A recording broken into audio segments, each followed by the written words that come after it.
रहीम अस्सलाम वालेकुम, welcome to my channel. Hope कि आप सब ठीक होंगे। बहुत सारी दुआ आपके लिए और आपकी फैमिली के लिए कि अल्लाह पाक आपको हमेशा खुश और आबाद रखे, सेहत और सलामती के साथ रहें। मैं हूँ राना ज़रा, आप देख रहे हैं मेरा यूट्यूब चैनल। अच्छा जी, आज अदालत के अंदर बड़ी अहम मार्का होने लगा है जी। ज़हीरा और शबीरा जो है ना, उनकी जो है ज़मानत के लिए आज कार्रवाई है, और क्या होगा इसका अभी तक कुछ नहीं पता, क्योंकि हमारी अदालतों में बहुत कुछ होता है। इस तरह से हो रहा है कि एक दिन जो है वो मेहदी साहब के हक़ में अच्छा फ़ैसला आता है, अगले दिन जो है वो ज़हीर के हक़ में अच्छा फ़ैसला आता है, अगले दिन फिर मतलब इसी तरह की कुछ सिचुएशन चल रही है। तो इसके लिए अभी से मैं ये कह दूँ कि नहीं जी आज ज़हीर और शबीर जो है वो ज़मानत पर रिहा हो जाएंगे या नहीं होंगे, तो भाई ये चीज़ कबल इस वक्त है। ये कोई भी अगर कहेगा तो उसका मतलब है वो अदालती कामों के अंदर जो है वो रखना डालने की कोशिश कर रहा है। ठीक ये कह सकते हैं।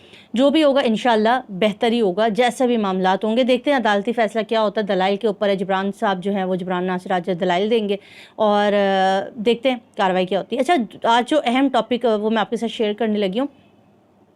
एक बात की जा रही थी, आपको याद होगा कि नूर बीबी ने काफ़ी इंटरव्यू दिए, काफ़ी चीज़ें उन्होंने बहुत सारे चैनल्स को दिए लाहौर के अंदर मौजूद। मेरा नहीं ख्याल पड़ता है कि कोई चैनल रह गया हो। हर एक चैनल के लिए अपने घर के दरवाजे खोले उन्होंने, और हर एक को जो है वो थोप थोप के झूठ बोले। उस चीज़ को कल मेरे सामने एक वीडियो गुजरी, और उस इंटरव्यू के अंदर उन्होंने बाकायदा एक सिपारा हाथ में लिया हुआ था, और उसके बाद वो कहती थी कि असी गैंग नहीं है, यानी कि हम लोग गैंग नहीं हैं, और हम लोग मासूम लोग हैं, हम सीधे सादे लोग हैं, हम बेचारे तनख्वाह पेशा लोग हैं, हमारी इतनी इनकम नहीं है, हमारे इतने ज़राए नहीं है कि हम पे गैंग का इल्ज़ाम लगाया हुआ है। अच्छा, तो ये सारी बातें अगर हम मान लें कि चलें जी ज़हीर जो है वो गैंग नहीं है, ज़हीर एक बेवा माँ का बेचारा यतीम मिस्किन सा लड़का है, तो दूसरी तरफ ये इतनी भरी भरी फ़ीसें कहाँ से आ रही हैं? इतना, और बहरिया टाउन में प्लॉट लेना ये एक छोटा मुद्दा नहीं है कि बहरिया टाउन में आपने प्लॉट लिया था और वो 2 प्लॉट बेच दिए। आप अगर इनकी एवरेज इस बच्चे की उम्र निकालें, ये बच्चा जो है ये ज़हीर साहब जो है वो सेकंड ईयर के एग्ज़ाम दे रहे थे जब इन्होंने ये गुल खिलाया है। तो अब वो लड़का जब वो जॉब नहीं की तो उसने किस तरह से बहरिया टाउन का प्लॉट ले लिया। 80,000 रुपये कमा रहा था, 80 लाख रुपए नहीं कमा रहा था। 80,000 भी उसमें घर की ज़रूरियात सब कुछ निकाल के भी कितना जमा कर लिया कि आपने बहरिया टाउन में 2 प्लॉट ख़रीद लिए। यहाँ पे मैंने अच्छे से अच्छे खाते पीते लोगों को देखा, पूरी ज़िंदगी भर की जमा पूंजी लगाते तब भी बहरिया टाउन में जो है ना प्लॉट नहीं ले पाते हैं। ये बड़ी हैरत है कि ये बेवा खातून है, एक यूनिवर्सिटी के अंदर एक छोटा सा जॉब करते हैं। लड़का इनका मोबाइल शॉप पर मोबाइल बेचता था। चले उसको 1 साल हुआ होगा बेचते हुए, 2 साल हुआ होगा, चलो 3 साल हुआ होगा। क्या पैदा होते के साथ ही मोबाइल बेचना शुरू हो गया, या जॉब पे लग गया, या इसकी किस्मत इतनी अच्छी थी कि सारे दुनिया जहान के लोग किसी से आके मोबाइल ख़रीद के लेके जाते थे। तो कहानी कुछ ज़मीन है। ये जो पैसा इनकम इनके पास आ रहा है, जो ये इस केस के ऊपर लगा रहे हैं ना, सोर्स ऑफ इनकम, वो अभी तक नहीं ढूंढ पाई। तो ये हैरत की बात है। अगर ये उस सोर्स ऑफ इनकम को ढूंढ लेते कि ये पैसा कहाँ से आ रहा है, यहाँ एक और बात, वो तो आपको इस पर तो अब बात रहेगी डेली बेसिस पर कि पैसा आ कहाँ से रहा है। इसके ऊपर इनको जवाब देना पड़ेगा। उस बहरिया टाउन के भी बारे में बताना पड़ेगा कि बहरिया टाउन में प्लॉट लिए कैसे, किसने दिए इतनी रकम। ठीक है, उस सारे भी मामले को हम देखेंगे। और एक और बात आप याद रख लीजिए, अगर किसी के पास बहरिया टाउन में एक प्लॉट होता है ना, तो वो दूसरा प्लॉट नहीं ख़रीदता। उसकी कोशिश होती है कि वो उसी प्लॉट को जो है वो मकान बना ले, ऊपर रेंट पर दे दे, नीचे खुद रहे, इनकम भी आती रहेगी और हमारी अपनी ज़िंदगी बड़ी अच्छी से गुजरेगी। मैंने आज तक कभी ज़िंदगी में ये नहीं सुना कि अगर किसी के पास प्लॉट है बहरिया टाउन में तो उसने दूसरा भी प्लॉट ले लिया और ख़ुद वो एक क्वार्टर नुमा जगह पर रह रहा है। और इनकी कपड़ों की हालत, इन सब के देखिए, मैं किसी का मजाक नहीं उड़ा रही कि किसी की हैसियत कम है, मगर जिस तरह से ये लोग बात कर रहे हैं ना, अगर हम एक केस के ऊपर बात कर रहे हैं और हम उसके अंदर तज्जिया कर रहे हैं, और इस वक्त मेन पॉइंट है पैसा, कि इतना केस के ऊपर पैसा कहाँ से लगाया जा रहा है। इन्होंने मैक्सिमम कोई कितनी दफ़ा ज़मानतें कराई हैं, और ज़मानत के लिए इन्होंने मचलके जमा कराए। वो कितने सारे मचलके इन्होंने जमा कराए जब इनकी बेले हुई दोनों भाइयों की। अभी आप देख रहे होंगे गवाह और निकाह खां बैठे हुए कि हमारी अभी तक मचलके जमा नहीं कराए गए, इस वजह से हम बैठ रहे।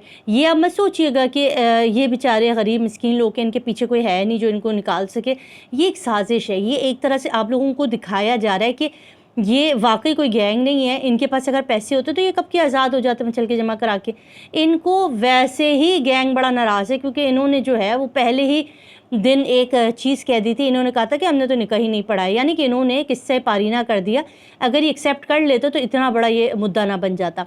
इसलिए इनको सज़ा दी गई है, और इनको अभी भी मचल के जमा कराने के पैसे जो है ना वो उन्होंने दे देने थे। वो चाहते तो सबको निकाल लेते, मगर ये नहीं कर रहे। اس کی طرف آپ ذرا نشاندہی رکھیے گا، ذہن میں یاد رکھیے گا کہ یہ سازش ہے کہ کچھ عرصے ایسے دکھائیں گے کہ بڑا غریب ہیں، اور پھر اس کے بعد فوٹو کاپی کے نام پہ پیسے مانگے جائیں گے، فنڈنگ لی جائے گی اور دکھایا جائے گا کہ کوئی پیچھے بیک پہ نہیں ہے، یہ دیکھیں غریبوں کی طرح بڑے مسکین لوگ ہیں، ان کے لیے فنڈنگ کی گئی ہے۔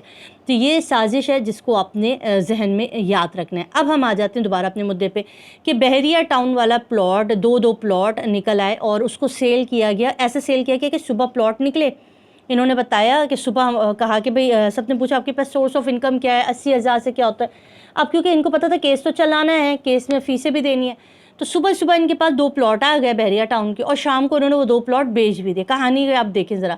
اب یہاں پر تفتیشی آفیسر کیا تفتیش کر رہا ہے، اس پہ تو آپ ماتم کر لیں، رو لیں، پیٹ لیں، کیونکہ پاکستان اور خاص طور پہ سندھ میں پولیس کے محکمے نے بڑا دل دکھایا ہے، اس کی تو پولے کھولتے رہیں تو یہاں پہ ختم نہیں ہوگی کہانی۔ اب انہوں نے جو ہے وہ کیا اس کے اوپر تفتیش کرنی تھی کہ بھائی ان کے سورس آف انکم کیا ہے، کہ یہ جو یتیم مسکین بنے ہوئے ہیں ان کی سورس آف انکم کیا ہے، ذرا یہ تو پتہ کریں تاکہ پتہ تو چلے کہ آخر پیسہ آ کہاں سے رہا ہے۔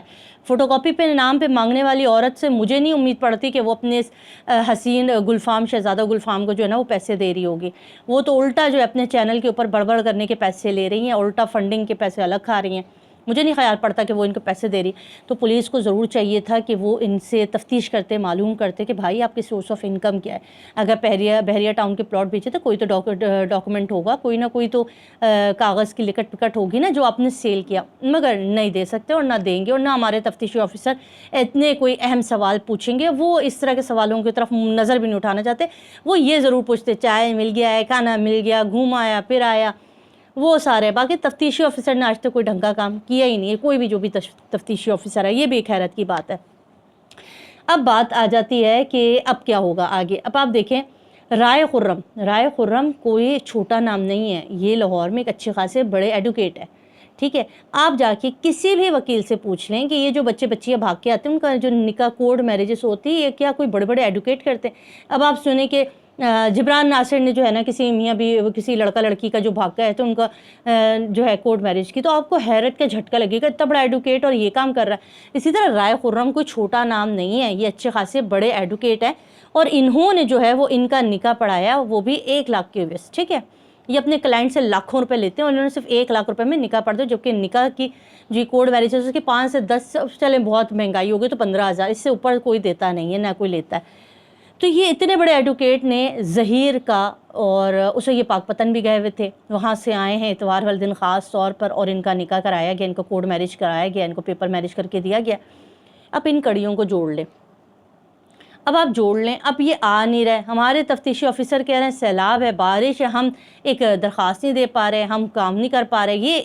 یہ چیزیں آپ سوچیں کہ جہاں پولیس کو جہاں سے بھی مراد ملتی ہیں وہاں پہ وہ اسی قسم کے ہیلے بہانے کرتے ہیں، یہ افسوس کا مقام ہے۔ مگر پھر بھی تفتیش تو ہوگی۔ رائے خرم کے ارسٹ وارنٹ جاری ہونا کوئی آسان معمولی بات تو نہیں ہے، آج نہیں، ابھی تو ان کو عدالت نے بھی سختی کر دی کہ ان کو کسی بھی طریقے سے گرفتار کر کے جو ہے وہ کراچی لایا جائے۔ تو انشاءاللہ آنے والے دنوں میں رائے خرم، نور بی بی، ظہیرہ اور شبیرہ کو بتانا پڑے گا کہ یہ پیسے آ کہاں سے رہے ہیں، بحریہ ٹاؤن کے وہ کون سے پلاٹ تھے جو انہوں نے بیچے، اور اس کے بعد اس پورے کیس کو انہوں نے کیا، جو کہ پاکستان کا اس وقت درد سر بنا ہوا یہ کیس ہے جو حل ہونے کو نہیں ہے۔ الزامات لگانے کے لیے انہوں نے کوے بلیاں سارے کے سارے جو چیزیں ہیں نا وہ مارکیٹ میں چھوڑی ہوئی ہیں، جو کہ دوسری پارٹی کے اوپر فنڈنگ کا، انڈین ایجنٹ کا، ڈالر چھاپنے کا، ہم لوگوں کو کہتے ہیں کہ ہم ڈالر بنا رہے ہیں، ڈالر چھاپنے کا، اور یہ ساری ہمیں اس لیے کہا جا رہا تھا کہ ہمارے منہ بند ہو جائیں اور ہم ان سے سوال نہ کر سکیں، تاکہ ان کو کوئی جواب نہ دینا پڑے، کیونکہ جب ہم یہاں سوال اٹھاتے ہیں نا تو ان کے کچھ دیکھنے والے جاتے ہیں جن کے ضمیر زندہ ہے، وہ ان سے سوال پوچھتے ہیں کہ یہ سوال کرے، اس کا جواب دیں۔ یہ جو بھی سوال کرتے ہیں ہم جواب دیتے ہیں، الحمدللہ آج تک کبھی ایسا نہیں ہوا کہ ان کے فضول سوالوں کے ہم نے جواب نہ دیے ہوں، جو بھی الزام لگایا ہم نے پروف کے ساتھ ان کو دیے ہیں، ٹھیک ہے۔ مگر انہوں نے آج تک کسی بھی بات کا جو انہوں نے کلیم کیا اس کا جواب یہ لوگ نہیں دے سکے۔ یہ چیزیں ہیں جو ثابت کرتی ہیں، اور عدالت میں آج انشاءاللہ آج کی جو سماعت ہے بہت ہی امید ہے کہ آج بہترین ہوگا، کیونکہ آج جو امکانات ہیں اس میں ظہیر اور شبیر کو جو ہے وہ ضمانتیں نہیں ملنے لگی۔ باقی وہی بات ہے کہ عدالت کی کارروائی عدالت جانے، قبل اس وقت کوئی بھی بات کہہ دینا وہ غلط ہوتا ہے، تو اس لیے ابھی ہم یہ نہیں کہہ سکتے۔ ہاں مگر آج کی سماعت میں انشاءاللہ حق اور سچ کی جیت ہوگی، انشاءاللہ ہونی بھی چاہیے اور ہوگی بھی۔ اپنی دعاؤں میں یاد رکھیے اور اپنا خیال رکھیے گا۔ اللہ حافظ۔